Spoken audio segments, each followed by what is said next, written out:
Hello, this is Jay Mitchell, and we are back with another episode of the Libertarian Uncensored podcast, going over all the posts on the Libertarian Uncensored subreddit. Let's get right into it. So first we have Trump is promising deportations under the Alien Enemies Act of 1798. What is it? From NPR.org by Baton 13. And that's just another one of this subreddit's countless orange man bad posts. I personally don't care for him. I'm not going to be voting for him.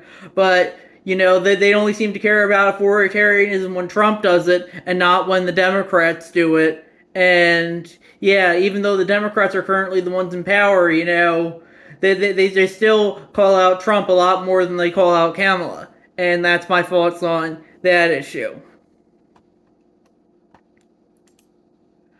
Then we have, when did libertarians decide that women's suffrage needs to end, from Plasman 30? And they posted, I've seen quite a few posts on the big free libertarian subreddits about the arguing for an end to women's suffrage. When I asked about it before they all banned me, they told me that women are way likely to vote progressive, so they shouldn't be allowed to vote. I understand most of these subreddits are currently just current MAGAs / Midas Caucus opposing libertarians, but is this a Reddit-only phenomenon, or are there MAGAs and Midas Caucus people that actively want to end women's suffrage?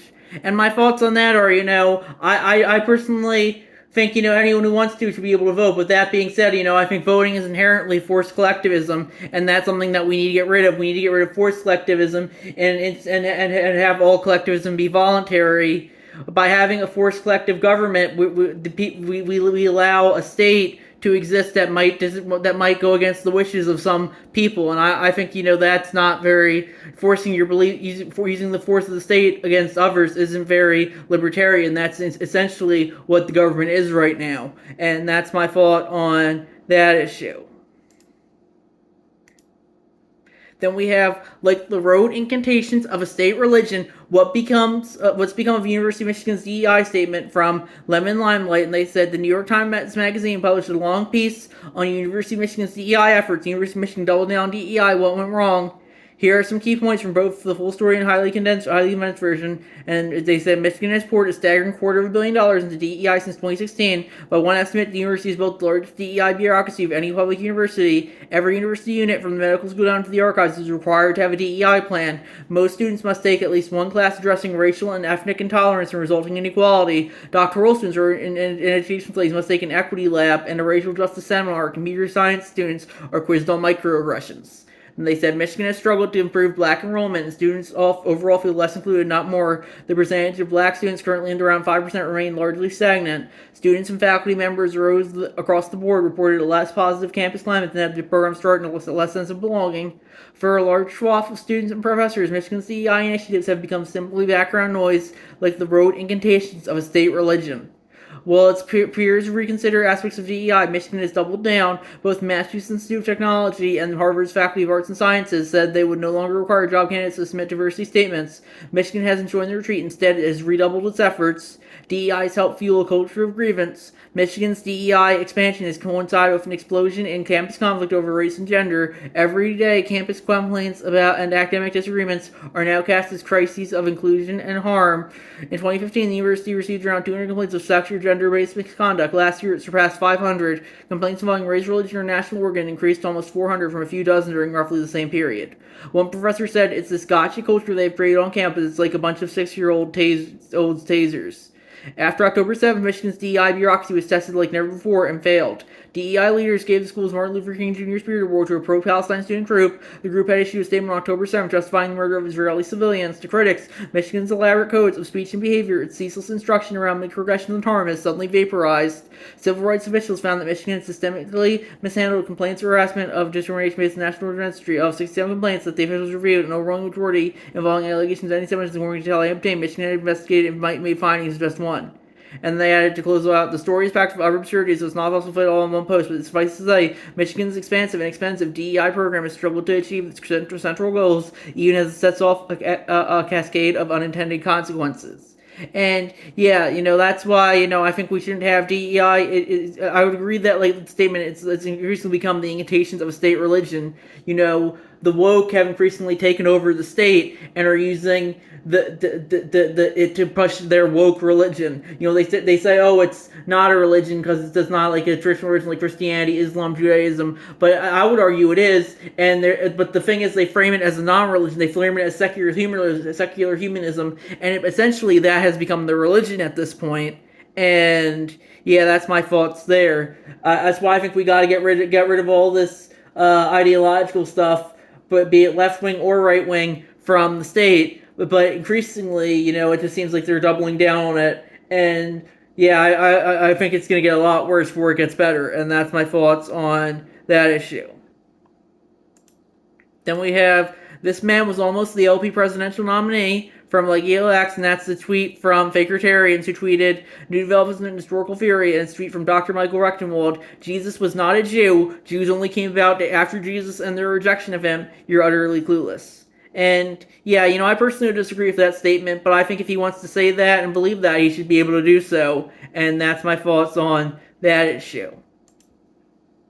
Then we have whatever happened to the Free State Project from Nick Reach 3239, and they said, I mean, not only is New Hampshire not more libertarian in the past 20 years, it's increasingly aligning itself with the party of welfare and warfare. And I would agree with that.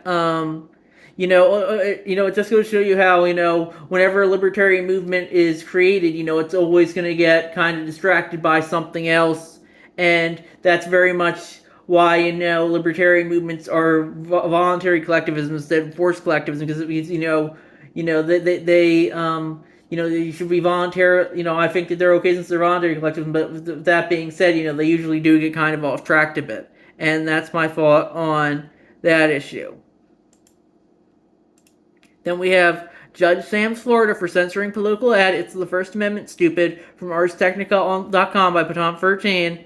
And yeah, I definitely don't think that political ads should be censored. I don't think anything should be censored. But with that being said, Reddit, when the Republican censors, they go, oh, it's the worst thing ever. But when the Democrats censor, they go, OMG, yeah, slay queen. So, it just really depends on who's out group and who's in group when it comes to censorship.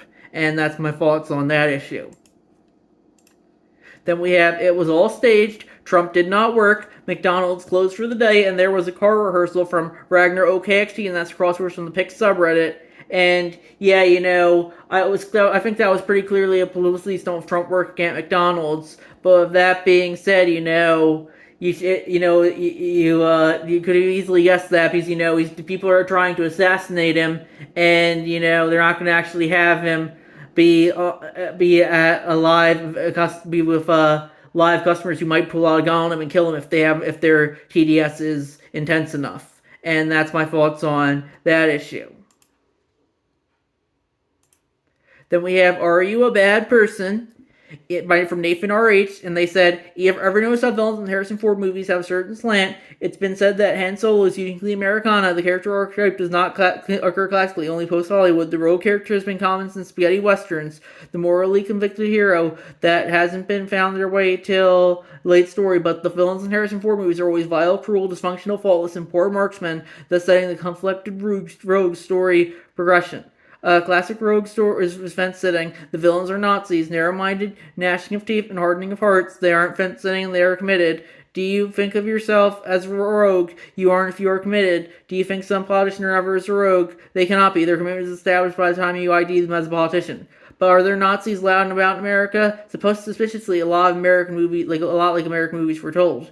And I definitely do think that the word Nazi is overly used these days, especially when any dissent at all is pretty much called Nazism or fascism. But with that being said, I definitely do think authoritarianism is on the loose in America right now, be it left-wing authoritarianism or right-wing authoritarianism or even centrist authoritarianism.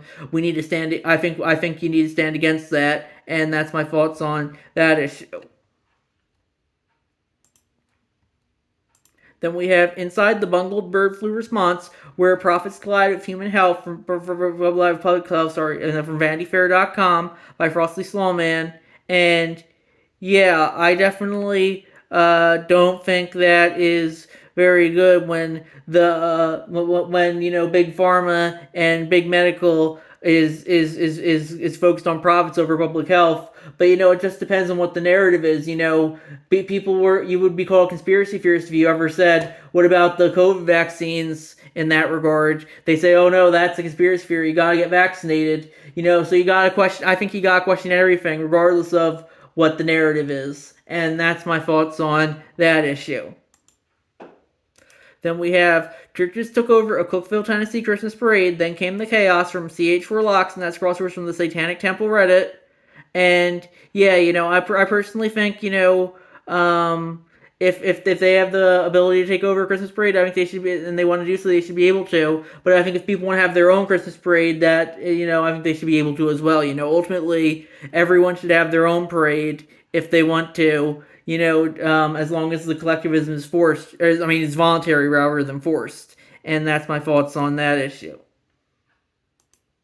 Then we have on disconnects between the right and left encapsulated image, discussion and perspectives welcome from Finky Sushi, and they said, "So I've been fascinated by the fallout from Trump's media stint at the Pennsylvania McDonald's, and what has struck me the most is how differently each side understands the event. Forgive it if this is outside the bounds of the subreddit, but I see this image what I think is a perfect springboard to discuss the misunderstandings between the left and the right when it comes to this event, and perhaps a wider variety of topics in general. If it is permitted, I would love to present my ideas, and I would love to hear a few perspectives on them from a variety of takes from a reasonable person. All cards on the table. I'm a traditional libertarian, conservative, but I don't particularly like Trump, and the Republican Party is awful, but the Democrat Party scares me, so I'll be voting for Trump." So they said, "So what is interesting to me, how much of the left seems to be misunderstanding this publicity stunt. The misunderstanding is perfectly encapsulated in this image, which was presented with the title, Propaganda at its finest.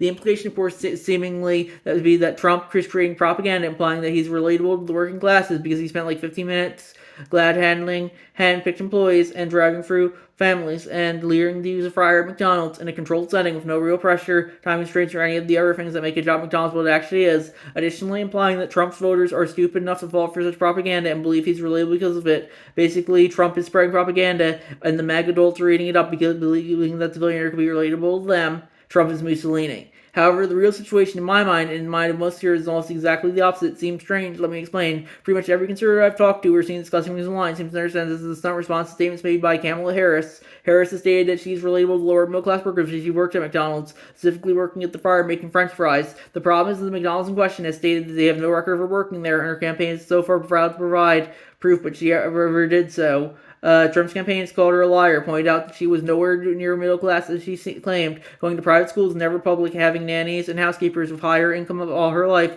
never having worked private sector at all. Yet she is lying to claim reliability. Whether or not this is true can be debated, but those are his claims, and Kamala's team hasn't refuted them to my knowledge. This makes her much more analogous to the lower photo, in my opinion, and the opinion of most conservatives. The statement from Trump after learning to work the fryer was that he was now worked at McDonald's 15 minutes longer than Kamala has. His stunt seems to me designed to be funny, absurd, and a little self-depreciating, and the goal of it was designed to draw attention to Kamala's theoretical McDonald's lie, and indeed the similarity of Kamala's tactics to those used by Mussolini and those of his ilk. I think that few, if anything, of his goal is to actually use those tactics. Personally, I think it shows just how little the left understands the right when they misunderstand so badly. It seems like they really thought it was a gotcha to point out that McDonald's was closed for the event, that the cars were pre-screened, etc. We all knew that. No one thought they would just open McDonald's and plunk Trump in the drive-through window. Security alone would require a full shutdown all day. We all understand it was a stunt to poke fun and troll Kamala, and now they think it is a gotcha to point out how silly it is to say he's working class because he did a stunt at McDonald's, but none of us are saying that. It just shows how badly left misunderstands. So tell me, do people really think these are gotchas, or is this bots, or do those of you on the left really think of us on the right, or don't think Trump actually works at McDonald's? Fill me in. Or would some of you be open to the idea the left just doesn't understand it was a troll? And my thoughts on that are, I think a lot of politics these days, especially on social media, is people personally misunderstanding the other side's argument. And increasingly, whether it's unintentional or intentional, I don't think it really matters. People don't really care to look at things from other perspectives. They only care to look at things from their perspective. And that's why I think social politics has gotten so toxic these days. And that's my thoughts on that issue. Then we have Vermont keeps looking better and better, and that's from Vice SVV. That's crosswords from the infographic subreddit. States ranked by support for Donald Trump, and Vermont is in last place with 50th. And yeah, if you want, I think that's just another kind of orange man bad post. But if you want to move to state with that's anti-Trump, I guess move to Vermont. And yeah. Then we have states that vote to outlaw acknowledging climate change is shocked to find out actuaries don't play into that. From Newsweek.com by CH Warlocks, and that's a cross post from the Leopards Ate My Face subreddit. And yeah, that's why I don't think people should be outlawing speech, especially even if it's speech that you disagree with, and that's my thoughts on that issue. Then we have there wasn't it there was to steal political signs to get away with it from Ragnarok XP, and that's crosswords from the there was an attempt subreddit. And yeah, it looks like a TikTok of recovery of Harris Wall signs stolen by MAGA. And yeah, ultimately, if people want to steal people's yard signs, I mean, they should be able to. But I definitely think that thievery isn't right, regardless of the reasons for it. And yeah, that's my thoughts on that issue. Then we have crass and blatant political corruption. Judge Cannon on list for Trump's Attorney General from Newsweek.com by Baton 13. And yeah, I personally don't really care for either of those guys, but that's pretty much politics for you. Punish your foes, reward your friends, and that's increasing. That just is really seems to be politics, as it has always been, really. So yeah, that's my thoughts. Yeah, I think we're gonna wrap it up there, and I'll see you guys in the next episode. Bye.